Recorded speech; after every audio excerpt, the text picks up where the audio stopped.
One nation one election નો જે પ્રસ્તાવ છે, જે બિલ છે, એનો અમે સખત શબ્દોમાં વિરોધ કરીએ છીએ.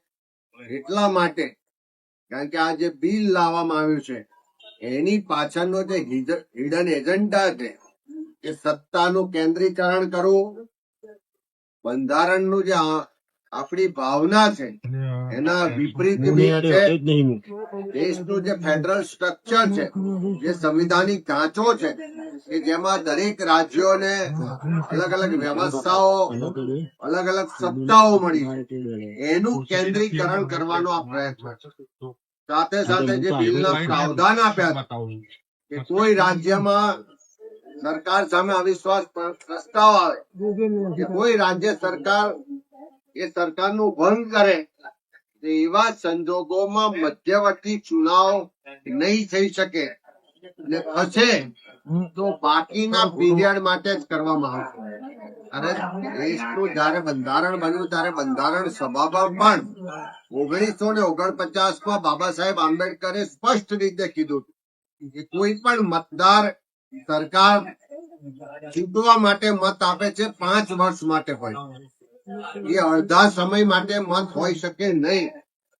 એ જે વ્યવસ્થાઓ આ બિલમાં લાવવામાં આવી છે એનો અમે વિરોધ કરીએ છીએ. સાથે સાથે જે એમણે એના ઉદ્દેશ બતાવ્યા કે વન નેશન વન ઇલેક્શન એટલા માટે કારણ કે ખર્ચામાં કમી થાય, એટલા માટે કે મશીનરી ઓછી રોકાય, પણ જે જમીનની હકીકત જોઈએ છે તો દરેક રાજ્યોના સેન્ટ્રલ ગવર્મેન્ટના બજેટના 1% પણ ઓછી રકમ આ ચૂંટણીઓની વ્યવસ્થામાં ખર્ચ થાય છે. પણ સાથે એક સાથે ઇલેક્શન કરાવશે તો આટલો મોટો સુરક્ષા બળો ક્યાંથી આવશે? એક સાથે આટલા ઈવીએમ કે વીવીપેટ ખરીદવાના થશે કે એનો કેટલા કરોડોનો ખર્ચ થશે? એક સાથે જે ચૂંટણીઓ થાય તો સેન્ટ્રલ ના જે મુદ્દાઓ છે હાવી થઈ જાય, નેશનલ નેરેટિવ્સ ના આધારે ચૂંટણીઓ થાય અને સ્થાનિક જે રાજ્યોના મુદ્દા છે, સ્થાનિક જે સ્વરાજની સંસ્થાઓના મુદ્દા છે, એ મુદ્દાઓ દબાઈ જાય.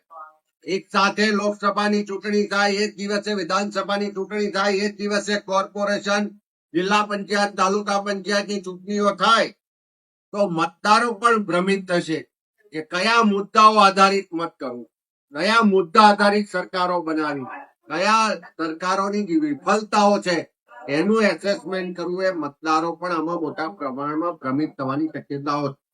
કોડ ઓફ કન્ડક્ટના નામે જે વાતો કરવામાં આવી છે એ હાયર સાઈડ આ બિલમાં વાતો કરી, પણ ખરા અર્થમાં કોડ ઓફ કન્ડક્ટ જયારે લાગે છે એ સમયગાળો નિશ્ચિત હોય છે. એ સમયગાળા પહેલાના જેટલા મંજૂર કામો હોય છે, યોજનાઓ છે, ડેવલપમેન્ટ વર્ક ને નિર્ણયો હોય છે, એ એટલા સમય પૂરતા ક્યાંય અટકતા નથી.